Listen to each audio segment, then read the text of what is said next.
It's February 24th, and this is Carpool Weekly, here to give you the video game news you need to know about for the week that was.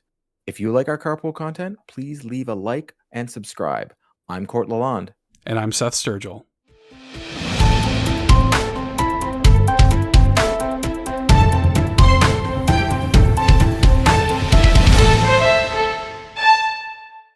Our first story of the day, Microsoft announces legally binding 10-year deal to bring Call of Duty to Nintendo platforms. In a statement released on Brad Smith's Twitter account, Microsoft and Nintendo have now negotiated and signed a binding 10-year legal agreement to bring Call of Duty to Nintendo players the same day as Xbox, with full features and content parity so they can experience Call of Duty just as Xbox and PlayStation gamers enjoy Call of Duty.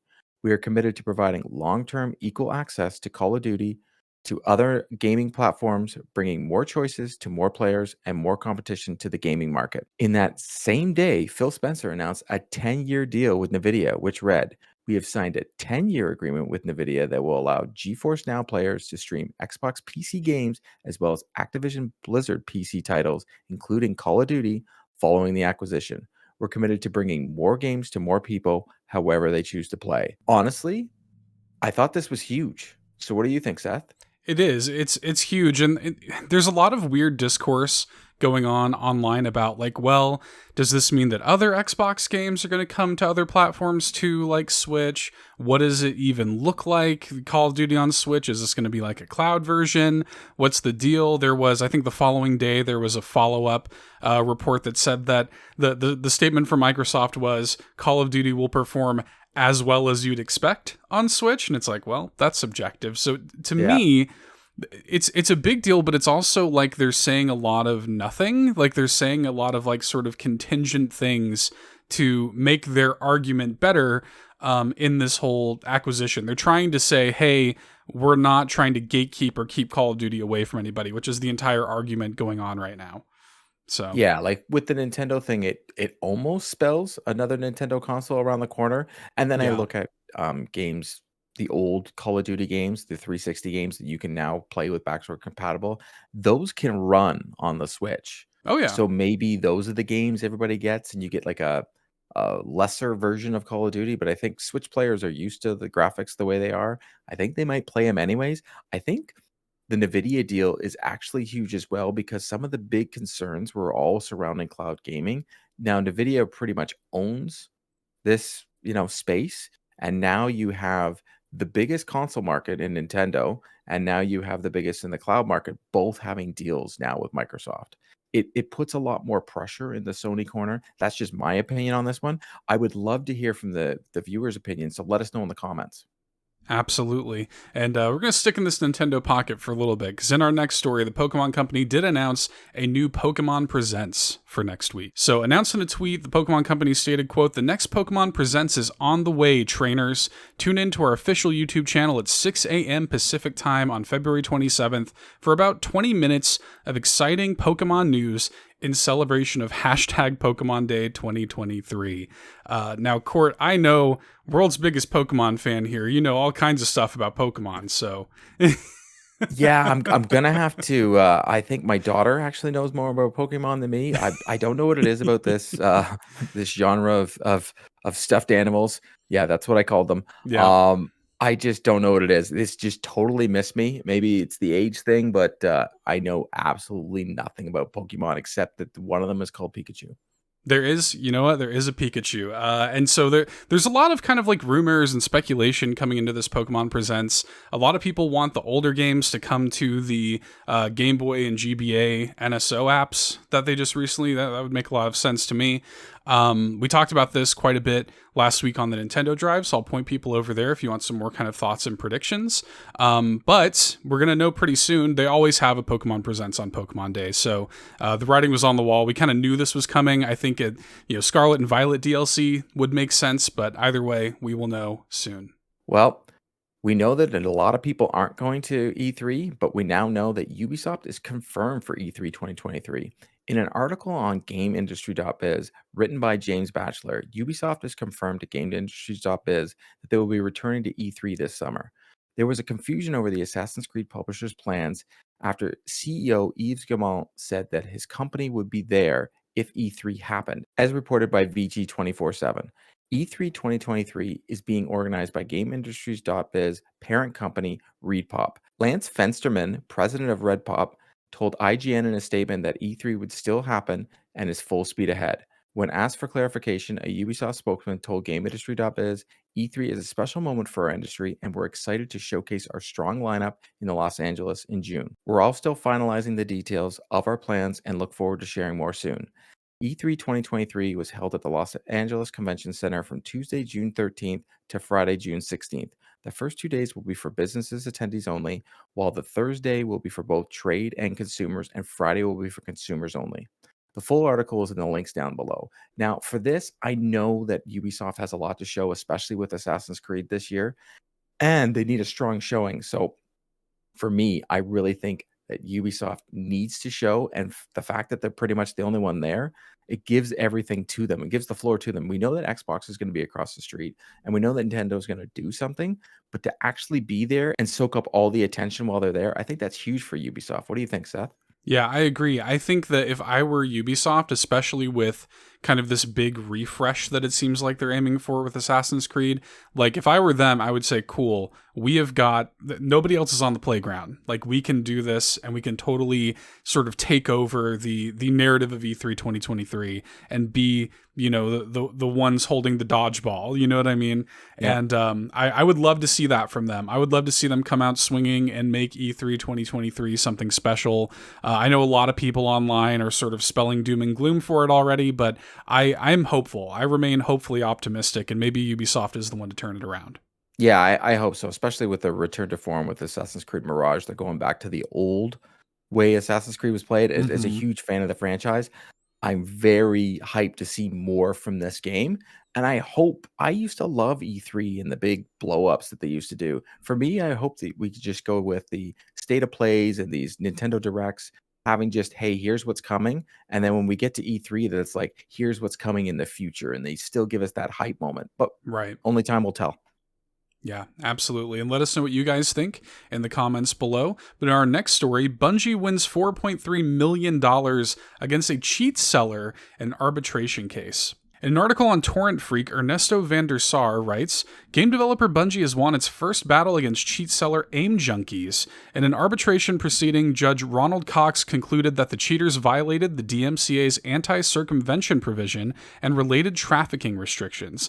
The end result is an award for $3.6 million in damages and over $700,000 in fees and other costs. In 2021, Bungie filed a complaint at a federal court in Seattle accusing AimJunkies.com of copyright and trademark infringement, among other things. The same accusations were also made against Phoenix Digital Group, the alleged creators of the software. AimJunkies denied the claims and argued that cheating isn't against the law. In addition, it argued that the copyright infringement allegations were unfounded because some of the reference copyrights were registered well after the cheats were first made available. We're going to have a link to the full article in the comments below so you can check it out for yourself. But Court, what do you think about this one? For me, I'm a big fan of this because I hate the cheating practice. For me, I'm a big fan of this. I hate the cheaters, and they're saying that it's not against the law, but for me, you're actually changing the game, and that's not the way the developers wanted it to be.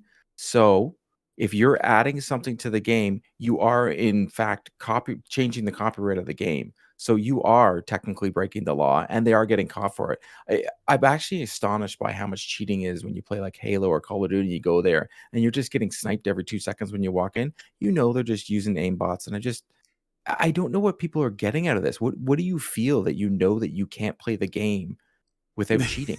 Yeah, yeah. I mean, look, to me, it's pretty black and white, and Bungie won this case. To me, it came down the way it should have, and I have nothing, no comment from me on this other than I think it happened the way it should have happened. Honestly. Yeah. When we thought that the Nintendo and Xbox news was going to be the top story of the week, well, PlayStation held their state of play yesterday. Now, there wasn't any big announcements, but we did get to see a lot of games and finally some gameplay of Suicide Squad Kills the Justice League. Here is everything that was announced. First, they started off with an atmospheric sci-fi western roguelike called The Foglands, which launches on PSVR 2 this year. Then they had Green Hell. They say Dive into the Jungle on Green Hell on VR on PlayStation VR 2 out in 2023. Synapse brings dual wielding VR action exclusively to PSVR 2 this year. Destiny 2 Lightfall launch trailer and then new quality of life features revealed out February 28th. Humanity, intriguing puzzler, gets new gameplay details and demo releases today as part of the state of play, which was kind of cool that they dropped a demo on the day of the state of play. But we had more announcements. Journey to Foundation brings Asimov's epic sci-fi series to life on PSVR 2. Chia set sail on PS4 and PS5 on March 21st as part of the PlayStation Extra and Premium, which was the first kind of announcement that we got from PlayStation. Any of these state of plays where they're like day and date on Yes. PlayStation, which was awesome. Mm-hmm. So if you haven't heard of Chia, it's an open world sandbox adventure inspired by the homeland of New Caledonia. It's infused with all aspects of New Caledonia's culture. It was created with iconic landmarks, populated the world with local wildlife, and even told the story using local languages, which all characters voiced by local talent.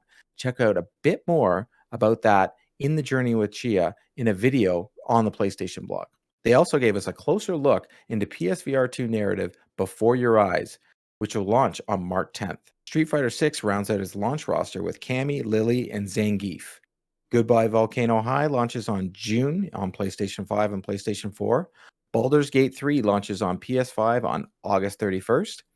Naruto Boruto Ultimate Ninja Storm Collection launches on 2023 on PS4 and PS5. Suicide Squad Kills the Justice League debuted its 4-player co-op gameplay. In an action section of gameplay, they showed the Suicide Squad face off against waves of Brainiac's corrupted soldiers to take down a huge artillery gun that had been phased into the Earth form. With their unique traversal abilities, gunplay, melee, tactics, and teamwork, they must use the chaos to their advantage and succeed in their own style. The result? A fluid combat traversal system unique to each villain's violent taste. Whether you want to jump to the top of the building in a single leap as King Shark or speed to force your trusty boomerang as Captain Boomerang, each player character delivers unique skills and abilities tailored to them. One of the highlights of the state of play was this, just because it was the first time we saw gameplay. Right. Wayfinder comes on PS4 and PS5. Get exclusive early access to the character based on online RPG in May. Then, finally, we had Resident Evil 4 trailer debuts with new action gameplay, announces Mercenaries mode, and a demo to come in the future. Thought it was coming at the show, but it didn't. Seth, what was your thoughts from this showcase? Yeah, it was a good showcase overall. I think solid. I would have liked to see a little more oomph on the PSVR 2 side. It would have been nice to see a Beat Saber or a Half-Life Alyx or something like that. To your point, it would have been cool to have a shadow drop maybe on the RE4 demo. But it was really cool. The Street Fighter 6 stuff was great.